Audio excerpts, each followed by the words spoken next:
नमस्कार, India TV speed news देख रहे हैं आप और मैं हूं आपके साथ प्रिया शर्मा। रुक करते हैं शब्दवान का। महाराष्ट्र में वोटिंग से पहले राजनीतिक गलियारों में आरोप प्रत्यारोप का दौर जारी है। बीजेपी नेता नीतीश राणे ने अपने एक्स अकाउंट से एक वीडियो शेयर किया जिसमें मुस्लिम समुदाय के लोग एकजुट होकर बीजेपी के खिलाफ वोट करने की अपील कर रहे हैं। इस पर नीतीश राणे ने कहा है कि हिंदुओं को सतर्क रहने की बेहद जरूरत है, साथ ही वोट के जरिए ऐसे लोगों को जवाब देना चाहिए। मैंने मेरे एक्स अकाउंट पे जो वीडियो डाला है वहाँ सरल स्पष्ट हो जाता है कि ये उबाटा के जो 3 कैंडिडेट है वो किस तरीके से वहाँ बैठ के मौलवी से अपना फतवा तैयार करके ले रहे हैं। उबाटा और महाविकास आघाड़ी के पार्टियों को हिंदू मतों की जरूरत नहीं है, हिंदू मतों को वो गिनते नहीं है, उनको सिर्फ बांटने की राजनीति करनी है। उनको सब सिर्फ अपने अपने मुस्लिम वोट, अल्पसंख्यक वोट की ही इनको पड़ी है। कभी भी ऐसी मीटिंग किसी भी हिंदू धर्मगुरु या किसी भी हमारे महाराष्ट्र के पास उन्होंने रखने की कभी वीडियो हमको दिखने को नहीं मिलता। इसलिए महाराष्ट्र के हिंदू समाज ने ये वीडियो अच्छी तरह से देखना चाहिए और इसका करारा जवाब ये 20 नवंबर को देना चाहिए। नीतीश राणे के बयान पर यूबीटी नेता प्रियंका चतुर्वेदी ने पलटवार किया। प्रियंका ने कहा कि बीजेपी देश को बांटने और लूटने का काम करती है, ये अंग्रेजों की विरासत को आगे बढ़ा रहे हैं। प्रियंका ने साथ ही कहा कि बीजेपी हिंदू मुस्लिम करके सत्ता हथियाना चाहती है, लेकिन इनके ये मंसूबे कामयाब नहीं होंगे। ये लोग कुछ भी उल्टा सीधा बयानबाजी करें, हिंदू विरोधी का सर्टिफिकेट हम इन लोगों से लेने वाले नहीं है। किसने इनको हमारे धर्म का ठेकेदार बनाया है? खुद जिनको शंकराचार्य कहते हैं कि अधर्मी लोग हैं, जब मातोश्री पे आए थे शंकराचार्य जी ने कहा था इन लोगों ने अधर्म मचा कर रखा है, इनको धर्म फिर से सिखाने की जरूरत है और वापस महाविकास आघाड़ी को लाने की जरूरत है। ये हमारे देश के शंकराचार्य कह रहे हैं, हमारे धर्म गुरु कह रहे हैं। इनको किसने ठेकेदार बनाया धर्म का?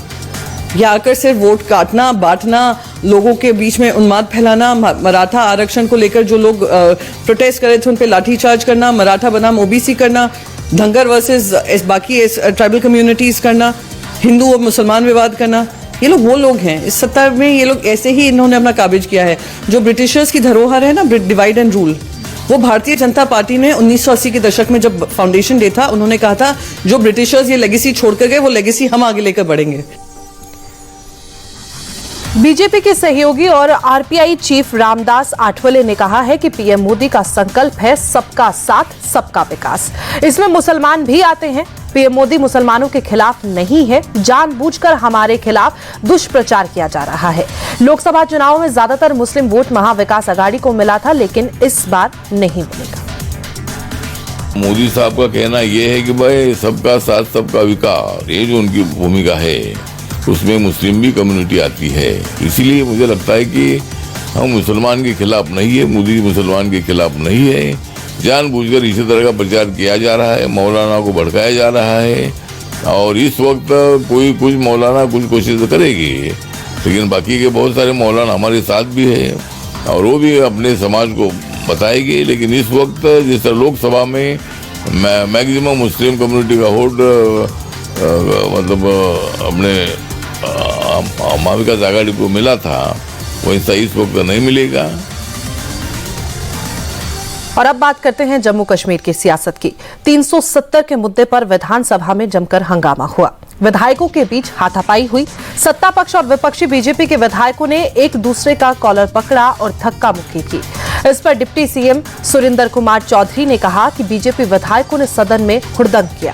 बीजेपी सिर्फ अमीरों की बात करती है, जनता इन लोगों को फिर से सबक सिखाए।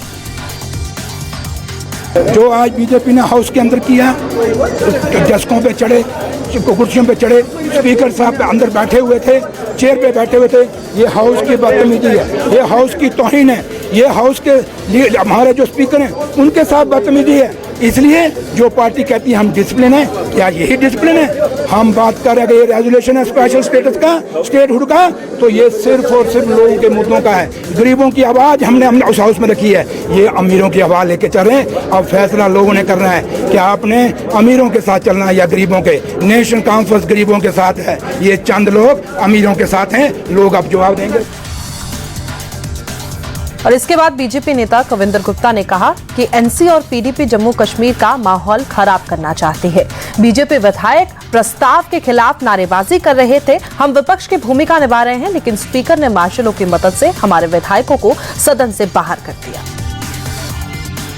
नेशनल कॉन्फ्रेंस और कश्मीर की पार्टियां सब जम्मू कश्मीर का माहौल खराब करना चाहती हैं, और विशेष करके ये विडंबना तो ये है कि जिस प्रकार से स्पीकर नेशनल कॉन्फ्रेंस के एजेंट के रूप में वहाँ पर काम कर रहे हैं, उससे माहौल ख़राब हुआ। जिस प्रकार से इन्होंने बीजेपी के विधायकों को मार्शल द्वारा ये गुंडागर्दी का एक परिचय दिया है, वो भी असहनीय है।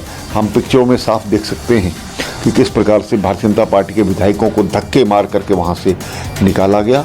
तो सरकार ही चाहती है कि वहाँ पर माहौल बिगड़े। स्पीकर जानबूझकर के यहाँ पर कर रहे थे, और ये उन लोगों को जो कि बड़े शांतिपूर्ण तरीके से अपना नारे लगा रहे थे और कर रहे थे। ये विपक्ष का काम है, जब गलत बात आप करेंगे तो उसको विरोध तो होगा ही।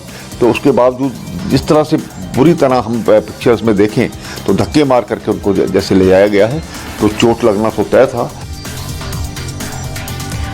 तो वहीं बीजेपी नेता स्मृति ईरानी ने इस मुद्दे को लेकर इंडिया अलायंस को घेरा है। उन्होंने कहा है कि आर्टिकल 370 पर जो फैसला देश की संसद और सुप्रीम कोर्ट ने लिया, उसके खिलाफ प्रस्ताव पास करना संविधान का अपमान है। धारा 370 की वापसी अब कभी भी नहीं होगी। एनसी और कांग्रेस देश का बंटवारा करना चाहती है, लेकिन ऐसा नहीं होगा। भारतीय संविधान का गला घोटने का दुस्साहस इंडिया अलायंस ने जम्मू कश्मीर में किया। आज मैं इंडिया अलायंस के नेताओं से पूछना चाहती हूं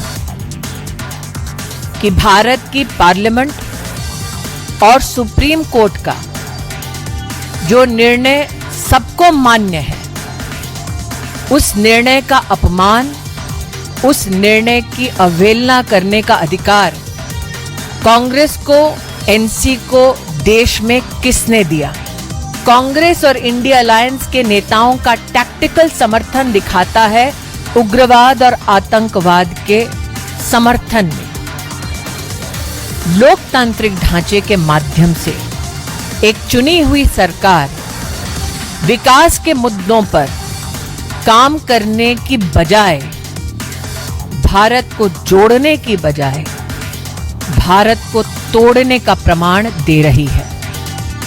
मैं इंडिया अलायंस के सभी नेताओं को, देश के नागरिकों और भारतीय जनता पार्टी के कार्यकर्ताओं के माध्यम से आश्वस्त करना चाहती हूं कि संसद द्वारा पारित धारा 370 पुनर्स्थापित नहीं होगा और जम्मू कश्मीर को भारत से बांटने का उनका ये प्रयास कामयाब नहीं होगा।